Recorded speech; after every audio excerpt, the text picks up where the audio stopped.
अस्सलाम वालेकुम। प्रोग्राम 10 में खुश आमदीद। मैं हूं इमरान सुल्तान। सिंध बिल्डिंग कंट्रोल अथॉरिटी एक नाकाम, नाअहल और करप्ट तरीन इदारा है।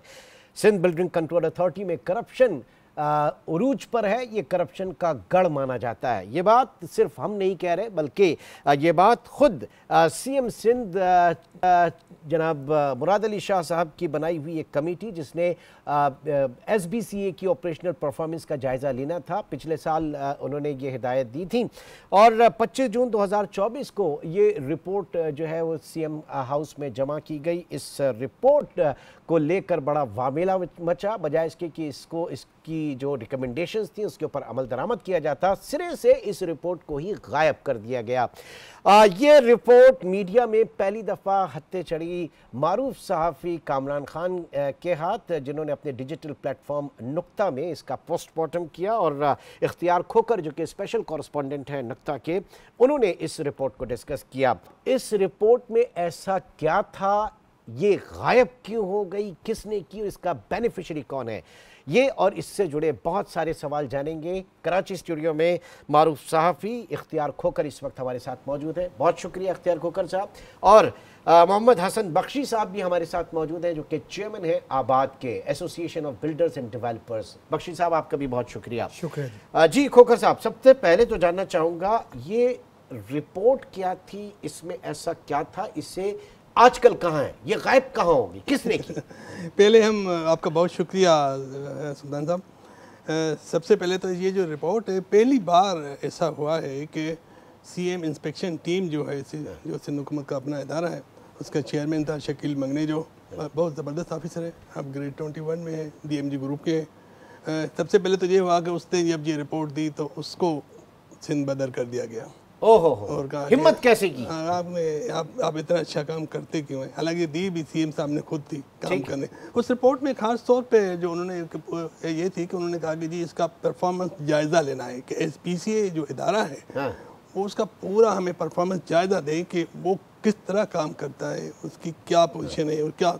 तो उसकी मोटी मोटी बातें जो है कि टाइम ज़ाहिर है बहुत कम होता है। रिपोर्ट तो 77 पेजेस की है, बहुत लंबी और डिटेल। उस पर उन्होंने एक तो उसका जो लॉ है, रेगुलेशन है, उस पर बात की। उनमें उन्होंने ये बताया कि ये इदारा ऐसा इदारा है जिसकी कोई स्टेटरी कोई कानून नहीं है, कोई एक्ट नहीं है, बगैर किसी असेंबली के एक्ट के ये काम कर रहा है। अच्छा, ये इदारा इटसेल्फ किसी कानून के ताबे नहीं है, या जो स्पेसिफिक रूल्स एंड रेगुलेशंस होते हैं इदारे के, वही नहीं है। मतलब वो हैं, लेकिन वो एडमिनिस्ट्रेटिव आर्डर के तहत है। दूसरी बात उन्होंने ये कहा कि इस पे एक शख्स जो है, डीजी जो है, वो आल इन आल है। ये जो गवर्नमेंट के अपने पावर हैं, वो अथॉरिटी भी है, वो बॉडी भी है, वो रेगुलेशन भी करता है, वो टाउन प्लानिंग भी करता है, वो सब कुछ है। जो चाहे वो कर दे, बादशाह सलामत है। तो उन्होंने कहा है कि इसी वजह से इस इदारे में जितनी भी खराबियां हैं, वो चाहे तो किसी भी इदारे का, किसी भी इलाके का लैंडस्केप चेंज कर दे, उसके रेगुलेशन के जो टाउन प्लानिंग ये जो कवानीन कवायद होते हैं वो चेंज कर दे, वहाँ बिल्डर्स को इजाज़त दे दे कि जी ओपन स्पेस कम करें, कम ज़्यादा करें, ज़्यादा फ्लोरों की इजाज़त दे दे। तो उसका उन्होंने बहुत सारी चीज़ों का हवाला भी। तो उन्होंने सबसे पहले तो उन्होंने कहा कि इसका जो कानून कायदा है वो ही बुनियादी तौर पे ठीक नहीं है। और इसमें उन्होंने ये भी कहा है कि टाउन प्लानिंग अलग शोबा है, बिल्डिंग कंट्रोल अलग शोबा है। टाउन प्लानिंग मास्टर प्लान और उसके अंडर होनी चाहिए, लेकिन यहाँ टाउन प्लानर भी वही है और बिल्डिंग कंट्रोल भी, यानी प्लान भी वो करते हैं और इम्प्लीमेंटेशन भी उनके हवाले, सबसे पहले तो। और दूसरा जो सबसे ज़्यादा, मैं आता हूँ ज़रा इसी तरफ। बख्शी साहब भी मौजूद हैं, डेवलपर जो एसोसिएशन आबाद उसको रिप्रेजेंट करते हैं।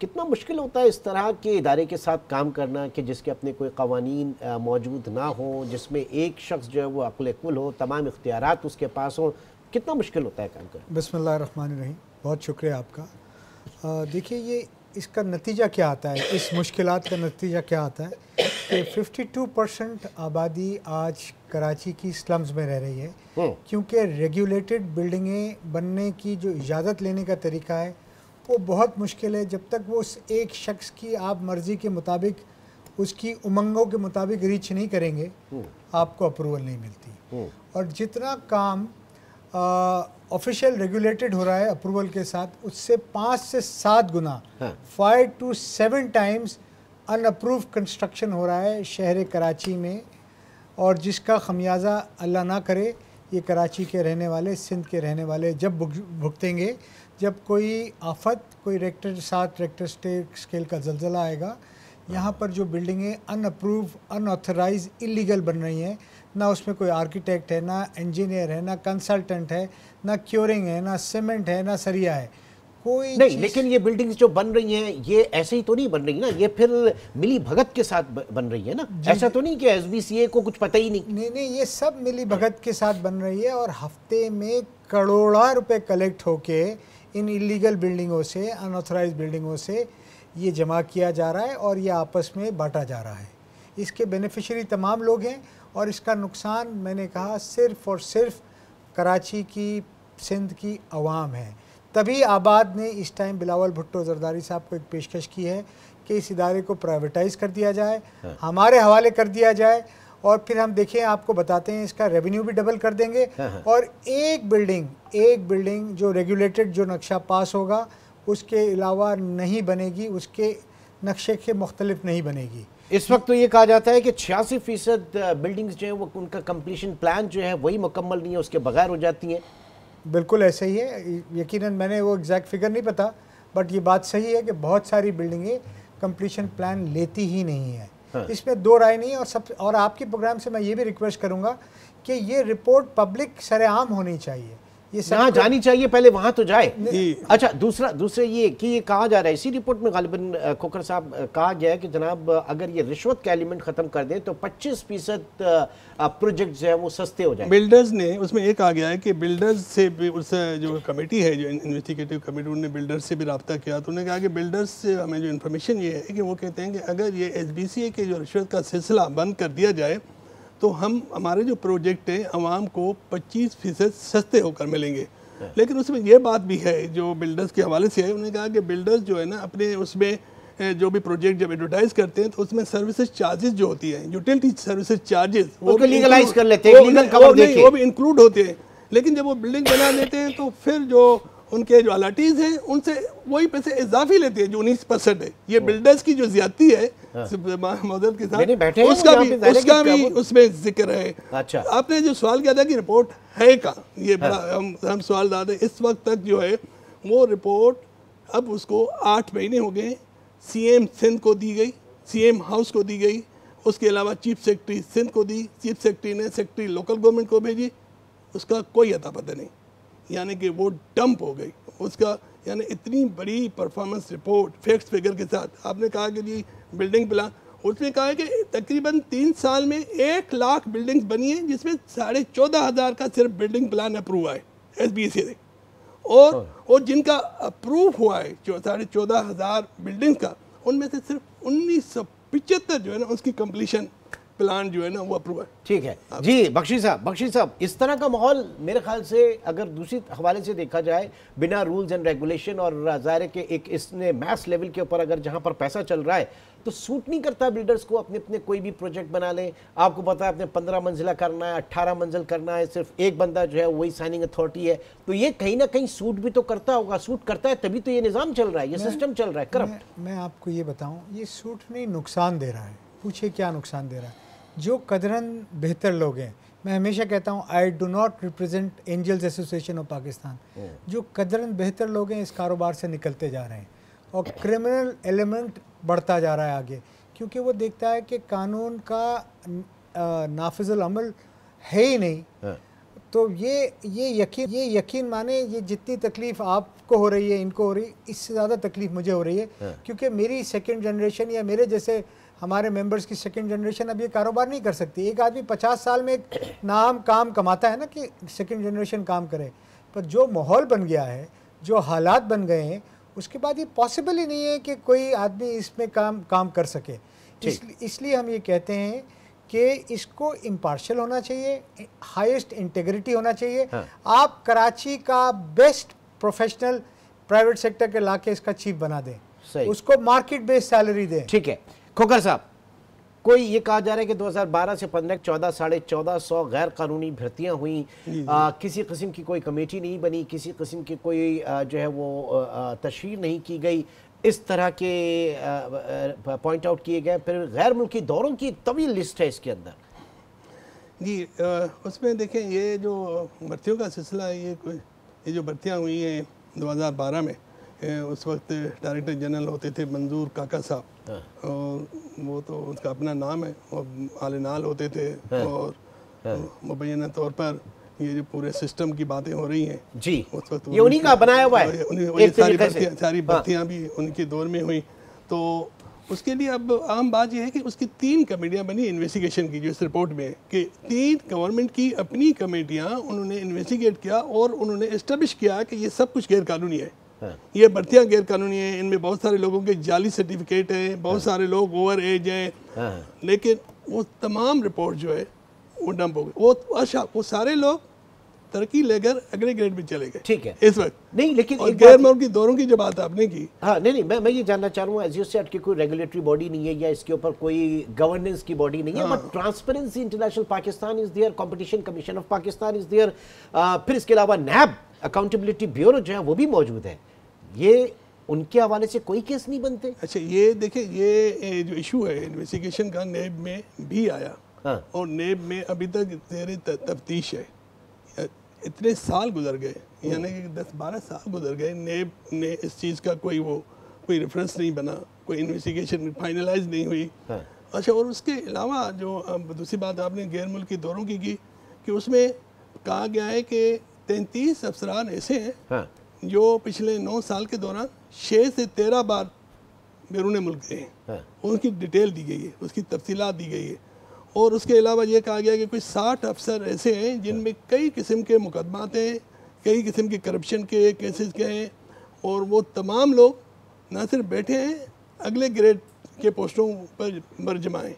तो ये एक पूरा जो माहौल है, तो उन्होंने कहा कि भाई ये सब जो है ना, इसको आप रेगुलेट करें। और अहम बात, सबसे अहम बात उन्होंने ये कहा है कि जी ये मतलब ऐसा इदारा है जिसका, जैसे आपको मैंने बताया कि जी कानून नहीं है, कोई कायदा नहीं है, और बगैर उसके ये चल रहा है, कोई बॉडी नहीं है। हालांकि इस किस्म का जो इदारा है, जो पॉलिसी साज, उसकी कोई बॉडी होती है, उसमें ख़ास तौर पे जैसे ये बिल्डर है, कराची में वाटर बोर्ड है, या दूसरे इदारे जो स्टेक होल्डर है, उनके मशवरे से पॉलिसी बनती है, उनके मशवरे से टाउन प्लानिंग होती है, उसके मशवरे से रेगुलेशन होती है। ठीक है, तो एक शख्स वो टाउन प्लान भी कर रहा है, रेगुलेशन भी कर रहा है, सब कुछ, यानी कोई बॉडी नहीं है। ओके, मैं जरा बख्शी साहब की तरफ आऊंगा। आबाद नेशन वाइड जो है वो रिप्रेजेंट करते, और प्रोविंसेस में भी जो उनकी building relative building control authorities हैं, उनका भी यही हाल है, ये सिर्फ यहाँ पर आप लोगों को ज़्यादा ये महसूस हो रहा है? देखें, हमें पूरे पाकिस्तान की खबर मिलती है।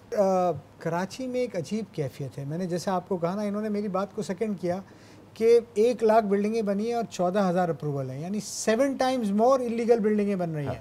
जो बाकी 7 टाइम्स जो काम हो रहा है ना, उसका तो कोई लिखत पढ़त है ही नहीं। वो उन अफसरान को सूट करता है कि कहीं साइन करने की ज़रूरत नहीं है। मेरी बिल्डिंग प्लान पे तो साइन होता है ना जी, 6 लोग साइन करते हैं। मैं गलत होऊंगा तो किसी वक्त भी कोई मुझे पकड़ सकता है। बिल्डिंग बनी हुई है, खड़ी हुई है, रिकॉर्ड पे मौजूद है, ये नंबर है, ये है।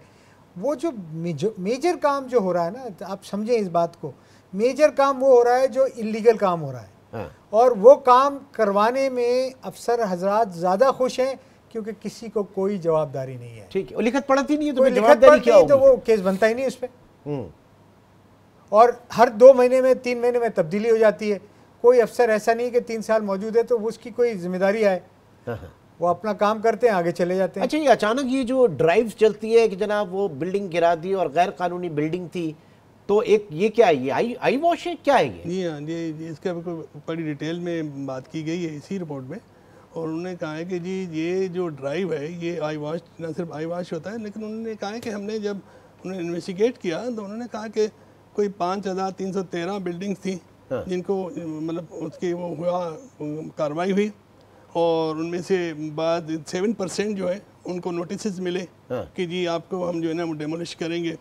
लेकिन जितनी भी बिल्डिंग गिराई गई, एक तो वो कैमोफ्लेज होता है, यानी कि वो जो डेमोलिशन होता है वो इस तरह किया जाता है कि वो उसके दोबारा बनने का जो है ना, अच्छा, वो बुनियाद जो है बिल्कुल ख़राब ना हो, वो बन जाए। तो उन्होंने ये कहा है कि एक भी तकरीबन तमाम बिल्डिंग जो डेमोलिश की गई, जिनको दोबारा बन गई, वो तमाम की तमाम दोबारा बन गई। उनमें से कुछ में तो जुर्माने देकर अपना वही जो वायोलेशन की थी उसी बुनियाद पर बना दी, और बाद ने तो जुर्माना भी नहीं अदा किया, और वायोलेशन जो है वो जो उनका जो बिल्डिंग प्लान है यानी हम बेवकूफ बने, समझ रहे थे कि नस्ला टावर गिरा के जो गिर जाएगा तो उसके बाद बिल्कुल सब सही हो जाएगा, वो भी एक आईवॉश ही समझे फिर एक तरीके नहीं। देखिए नस्ला टावर तो एक अलग केस है, वो तो उसमें जो सुप्रीम कोर्ट ये तो वो तो देखिए ना उसके लिए नहीं, तो एक ये था ना, उसके बाद एक ये था कि अब रूल ऑफ द लॉ जो है वो बन जाएगा, ठीक है, हाँ, और उसमें एक ऐसा रूल बन जाएगा कि किसी किस्म की कोई गैर कानूनी तामीरात नहीं हो सकेंगी, मैं उसको कह रहा हूँ उस चीज को, वही अनफॉर्चुनेटली। बहुत बहुत शुक्रिया,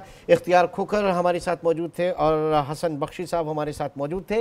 ये हमने जितने भी पॉइंट डिस्कस किए हैं, ये CM सिंध की जो एक कमेटी थी जो उन्होंने ऑपरेशनल परफॉर्मेंस SBCA की जानने के लिए बनाई थी, ये उसी के मंदरजात हैं जिसको यहाँ पर डिस्कस किया जा रहा है।